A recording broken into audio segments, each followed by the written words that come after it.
hours. But as I just mentioned, it seemed as if it was a Super Bowl game. The hype, the presentation of LeBron playing in his first home game since his official return to Cleveland. The Knicks ruined the opening night, though, for the fans and the cast just a bit with the win. I don't know if they really cared, though, as Stephen A. just described, judging by the excitement.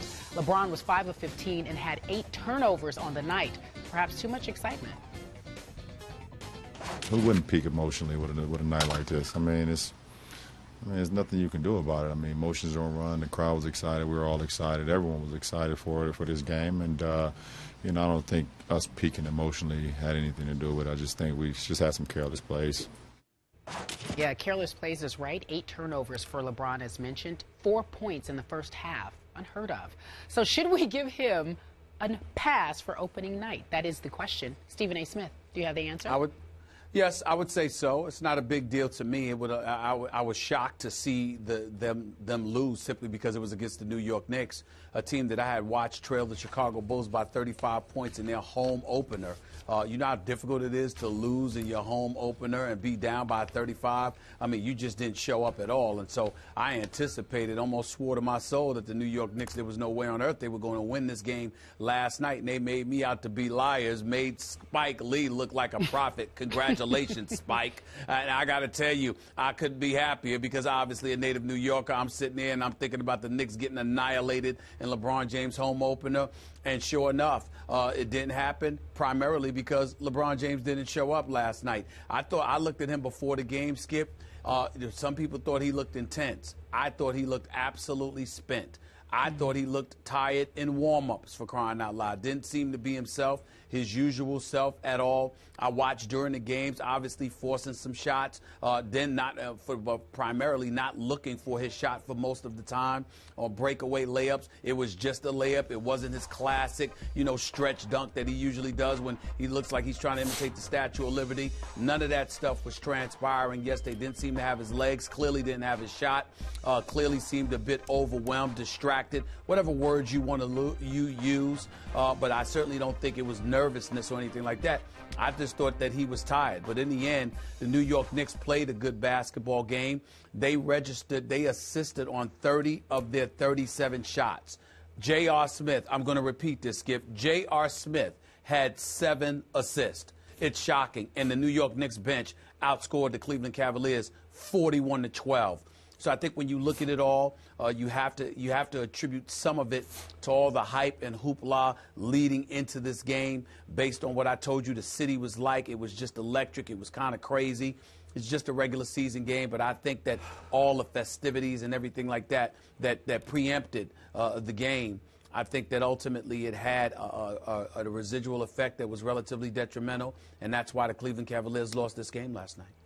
And LeBron played the way he played. So before I answer Kerry's question about should he get a pass, just allow me to say that I'm just guessing that somewhere in Miami last night, just somewhere, Dwayne Wade and Chris Bosh and maybe Pat Riley and Eric Spoelstra were getting a great kick out of what was happening in Cleveland, Ohio. That's just a first thought. Now, back to the question. I'll give LeBron a pass for what happened last night because clearly he was in homecoming king mode, and he was just hell-bent to put on a big show for the home crowd that was, as you point out, all-time excited for a season opener.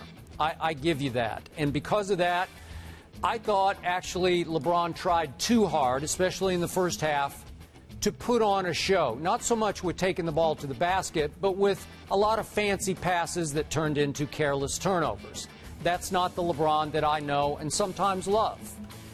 But, Stephen A., a couple of things I must point out. I don't know if you could see this via TV. We got to see it at home via TV. In a pregame huddle, I thought LeBron made a mistake telling his young teammates that this is one of the biggest sports spectacles in the history of sports that they were about to undertake. And again, you got a bunch of kids on that team and in that starting lineup who have never even experienced a single playoff game. And to tell them that, to plant that seed in the back of their psyches is like, wow, we got to live up to this? Wow. And so I thought everybody was a little off and a little tight because LeBron set that tone.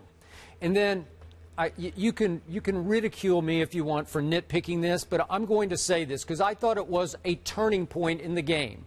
A mere 5.5 minutes into this contest, the season opener, Kevin Love made what I think we're going to see a lot of, a touchdown bomb of a two-handed full-court pass to LeBron James for a breakaway. And for some reason, Carmelo barely tried to foul him. I don't know what Carmelo was thinking. And obviously, LeBron powered through for an and one to get a free throw on a layup. And what did LeBron do? He goes all the way down the baseline, flexing his biceps and pointing to his biceps. And then I look up, and Kevin Love is coming down the court, and it's contagious. Kevin Love flexes both biceps. Yeah. And I'm thinking, the game just started. Yeah. Are you going to celebrate that so quickly in this game? And I know LeBron has done it before. I just thought that was too early. If you'd made that play to ice the game in the fourth quarter, I'd be okay with it. But 5.5 minutes in, and I thought that play energized the Knicks more than it energized the home team. I just thought that premature celebration was a little out of bounds even for LeBron James. And look, big picture last night, I thought he did miss Dwayne Wade being his big brother, calming him down, saying, let's kind of back off a little bit here. Let's cool our jets a little bit. Let's ease into this game.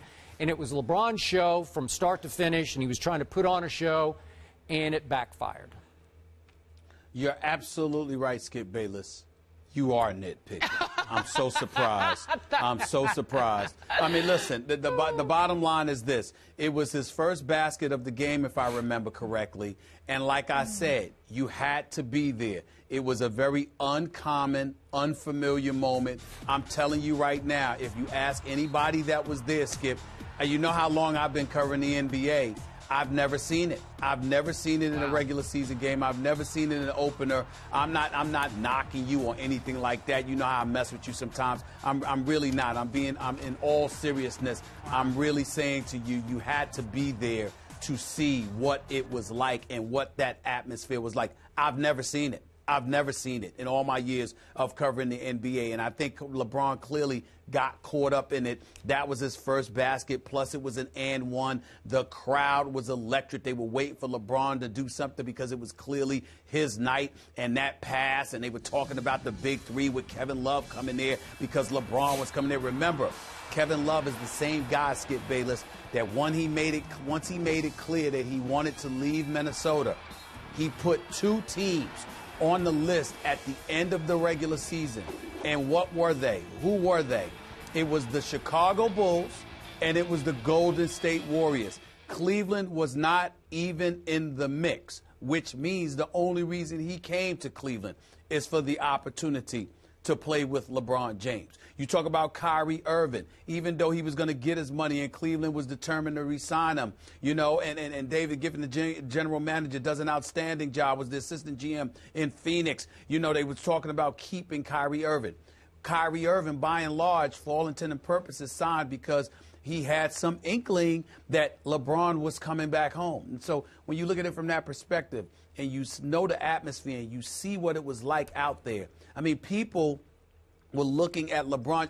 This is no exaggeration. This is no engagement in hyperbole. They were literally looking at LeBron James' return like the savior had arrived. And I'm sitting there thinking, wow, I love LeBron. I think he's the best player in the world. But they did lose in the finals last year in Miami with him on the squad. You know, I'm thinking like that. But then I recognized the light bulb hit.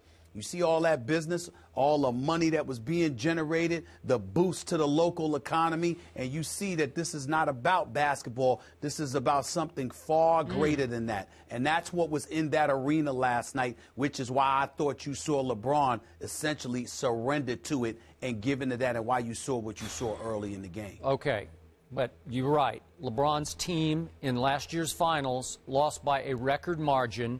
And that's why I sat back last night and said, let's just calm down a little bit here. But I am happy for LeBron and relieved for LeBron that that's one down and 81 to go. And I do think, to Michael Wilbon's point, it will help them to travel today and go play where you are in Chicago. You got to remember, even though you're right that they do need to calm down, you know, it's like that's hard to tell that city, considering what they've been through the last 4 years. You know what I'm saying? You almost, I mean, sitting there, Skip, I almost felt compelled. Let them have their moment. You know what I mean?